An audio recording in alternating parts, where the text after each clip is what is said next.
So our next scripture actually comes jumping a few chapters from where we were last week, and we are reading Exodus chapter 12, verses 1 through 14.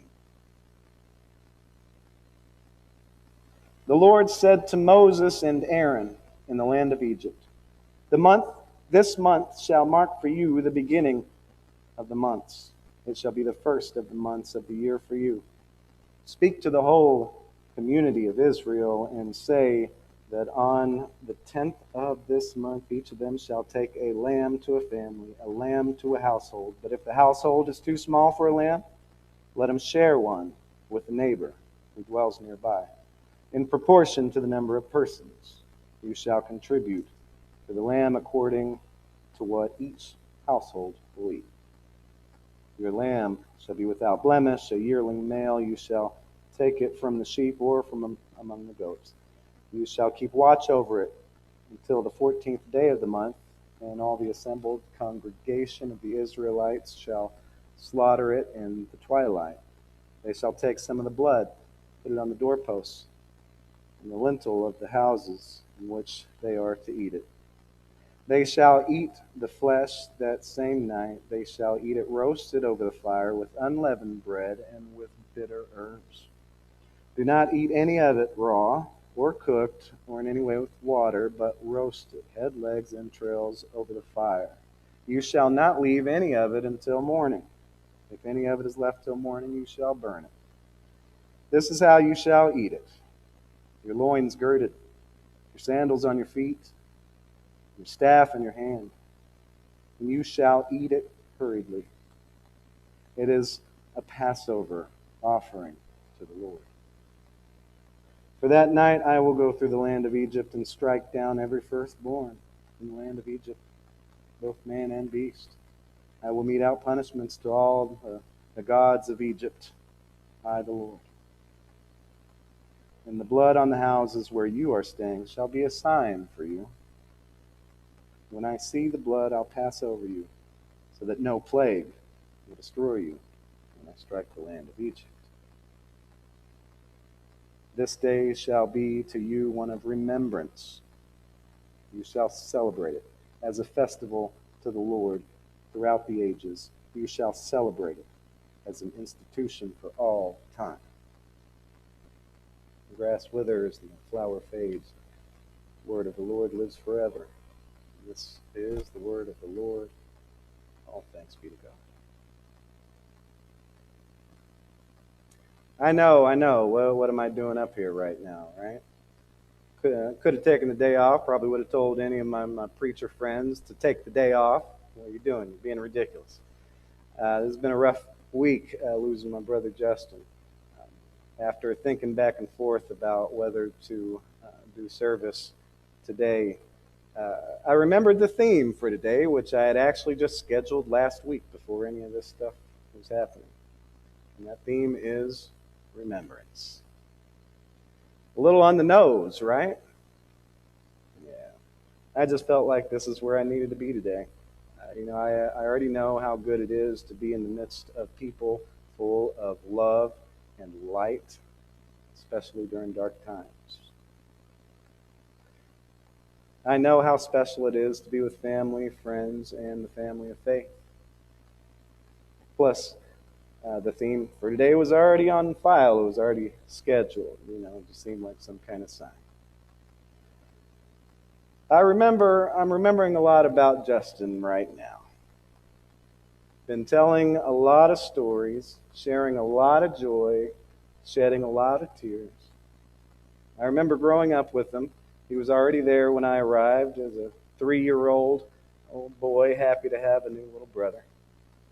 I remember us playing with matchbox cars, swimming in this little mini pool out in the backyard, that you fill up with the hose. I remember riding bikes, wanting to be like him because he was so cool riding a bike. And he would ride like a maniac, and he loves to, and even when he was an adult, he'd pop wheelies on bikes and motorcycles and stuff. And he loved buzzing my tires in the back.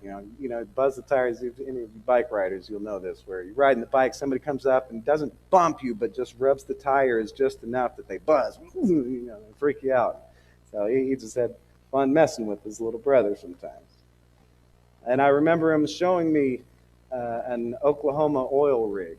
When we lived in Oklahoma City, through a little hole in this fence that was nearby enough that we rode our bikes to. I remember meeting neighborhood kids that he knew because of him, and and that happened like all the rest of growing up. Like, oh, you're Justin Hacker's brother.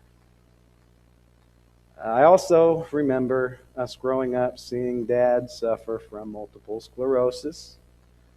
By the way, I should probably mention, like I did yesterday, it gets a little confusing when I say Dad up here. I talk about my dad, Jerry, in the picture. I talk about my dad, Tim, who's been there for us ever since he and my mom met. And nowadays, you also hear about my dad, Gary, my father-in-law. And that's not to mention so many other father figures out there. Been so special to me. I remember us seeing Dad going to walking on a cane after that MS got worse, moving toward being in a wheelchair. I remember the kids next door all of a sudden one day informing us their mom said that they couldn't play with us anymore because she didn't want them to catch the disease our dad had. Meanwhile, I also remember us being one of the first kids on the block with a Nintendo. I remember how exciting Christmas morning was together. I remember him being the daddy's boy and me being the mama's boy, kind of like Esau and Jacob. But the only thing that we were competing for was the front seat in a car ride. I remember earning my right to that front seat, though, by getting car sick in the back. And he got so mad about that. Wasn't fair. I remember when everything changed along our move from Oklahoma City to Indianapolis. When our dad's body gave in at a rest stop in Missouri. I remember Uncle Jim being with him at that very moment. Then him and the family walking that journey grief with us ever since.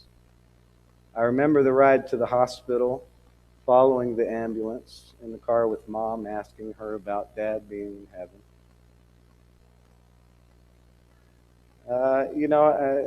I also remember the blue skies that day. And I remember at the hospital in our dad's last moments, I was a little too young to fully grasp the magnitude of what was happening.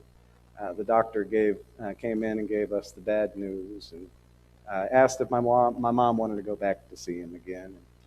I remember Justin really wanting to go back and see him and just breaking down crying because he did get what was happening. And I remember, not totally getting it, but feeling like, something bad was happening, and I was supposed to be really sad, and I would kind of mimic him in that crying, kind of copying him. I remember just a moment at the funeral when we first walked in and saw our dad in the casket, and I remember Uncle Jim catching us in a hug as we collapsed, crying. That's when I first grasped the magnitude of what was happening. And from there, I remember Justin going down a rough path. I remember Justin really getting stuck in that grief for a long time. Praise God that we had really good family all around us, and that he made really good friends who were all around him. I remember him getting into all kinds of stuff, and heavy metal was one of those big things he got into. Metallica, Megadeth, and all them with his long hair. Not like the music or anything to point at as being a bad thing, but he went a lot further than that. Just the rebellious look. There was a lot of real rebellion there. And I loved when he grew a goatee. I just thought that was the coolest thing. And sure enough, still I wear a goatee today. I remember hearing people say that he looked like Jesus, like way back in high school. A metalhead Jesus, but whatever. I remember Justin sinking into some bad stuff, and I remember him pulling out of it his senior year, making up all his credits that senior year, and then, night school and all the just extra time going to class making that up. And then he went up to Chicago to take this test, and he scored in this highest percentile that earned him a scholarship to Wyoming Technical Institute. From there, he's worked in all kinds of car stuff. Lately, he was working on private jets. I remember Justin getting into skydiving. I remember how much he loved it. I remember him getting me a tandem skydive for Christmas one year. I remember having the time of my life jumping out of a plane with him at 14,000 feet. You know, me in shock falling out of the sky for the first time from an airplane with a pro attached to my back. And then Justin was just flying circles around us. He was taking the video. I remember how much fun he had sharing that part of his life with me. And now it's something that I'll never forget in 1,000 lifetimes. Later on, at some point, I remember him being Jesus in a play at the church where my mom was playing piano, just over at Eastgate Christian Church nearby. And he really did look like Jesus. I hear the crowd kind of, when they first saw him, like they were really seeing Jesus step out. It was hilarious. At least what we think Jesus looks like. We don't actually know, but all our ideas of Jesus, like he just totally fit that. And I was in ministry by then, and it was just so funny because he was not the one of the two of us who you would ever expect to play Jesus in a church play. But he was perfect for it. I remember Justin meeting his wife, Leanna, how excited he was to tell me about her. And I've got a church egg on, like one of those Eastern European church or eggs that that they make over there, and this one has a big, beautiful church on the front of it, and that's on my desk in there. They got me that when they were traveling. I remember Justin fighting cancer for 3 years. And how Leanna and their son Dima, once he got over here too, being there for him in every way, every single day. There's not a lot of pictures to find with Justin and Dima together. Neither of them, they were just kind of picture shy. They were too cool for that. So we've got like one picture we were able to come up with them, or two pictures. Oh, and it was the same play on the same bench, wasn't it? Yeah. And they were just sitting on the other sides of the bench, Chicago skyline in the background, just looking cool, But they were there for him in every way, every single day. I remember him being there for them, even while he was suffering crippling pain and constantly taking chemo. I remember not really getting the magnitude of his situation and not doing more to help than I think I could have. And thank God I remember Leanna and Dima walking that brutal journey with him. And then those two coming into his life is absolutely an act of God. I remember the times we spent together recently, another act of God. We were both awful about keeping in touch and spending time together like we knew we should and wanted to. But he made it a point to reach out to me in recent months so that we'd spend more time together. I had no idea how precious those opportunities were. And I'm thankful for the time that he wanted to spend with me. I remember this last brutal week as he just kept fighting for life. We thought that he'd at least go another week or two, if fight wasn't over. And then we, at worst, we would have to make the decision about pulling him off life support or something. But he knew it was time. He gave it one last run that night, and then he waited for us all to get there in the morning to be with him when he died. I remember him laying peacefully in that hospital bed, no longer having to outdo his pain with love and hope. Finally at peace. And you know who he looked like again laying in that bed? Yeah, he looked just like Jesus laying in that bed. But after the suffering, at peace. No more struggle, no more pain. And now, after his funeral, I remember a few strange things that happened. first as the picture slideshow was showing on the TV. And it was just kind of being a little wonky from the start. And then just randomly, the skydiving video of Justin in action just kind of comes on. We didn't even know it was on the disc. Not really sure how it got there, and it just started playing like right as his skydiving buddies were there together to watch it.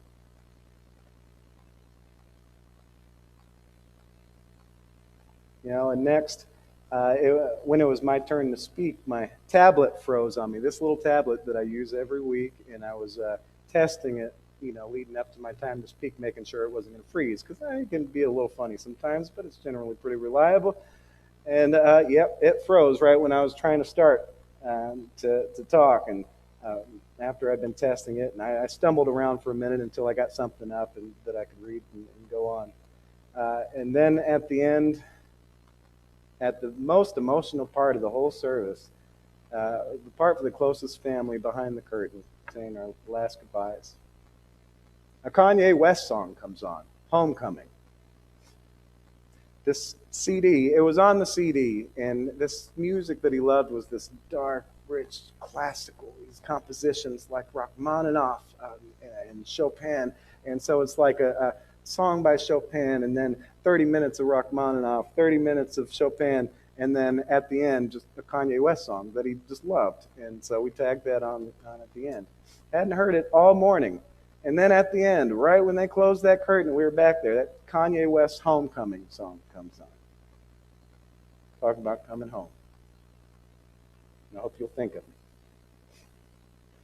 That sure did play at the right time. I don't know, maybe it was God. We tend to think it might have been Justin messing with us, having a laugh. I don't know. But it lifted our spirits, and it let us know that he's all right. He's going home. We remember. That's something that we do. It informs us of who we are. It speaks to God's action in our lives and in our lives leading up into our lives, of all the family and tradition and things that have come before us. In remembrance of Passover, today people still eat bitter herbs to remember the bitterness of slavery in Egypt, and unleavened bread to remember the hurry they had to make to get out of Egypt. We also remember the Hebrews being saved by a sign seen on a doorpost, finding their freedom, their new life. If we only remember the good stuff, we're not being informed fully of who we are. And then again, if we only remember the bad stuff, then we lose sight of hope, we go to dark places. Passover is remembrance that takes everything into account for the purpose of life, right here and now, for the purpose of moving forward. And as Christians, Passover brings us right back to Jesus, where we remember Jesus, his life, his sufferings, his hope, his guidance, and his peace. People of God, let us remember. Let us go forward, living on those memories of people who mean so much to us.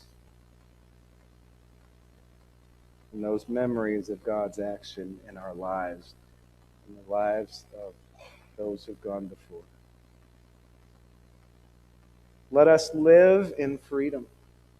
Let us live a new life. Let us live in peace, in response to the love that we each have received. Let us fight for life. Let us refuse to waste a moment of the short time we've got here on this earth. May Justin Hacker and all of our loved ones who've gone before us be blessed with God's peace for all eternity. May all our hearts be blessed with peace right now.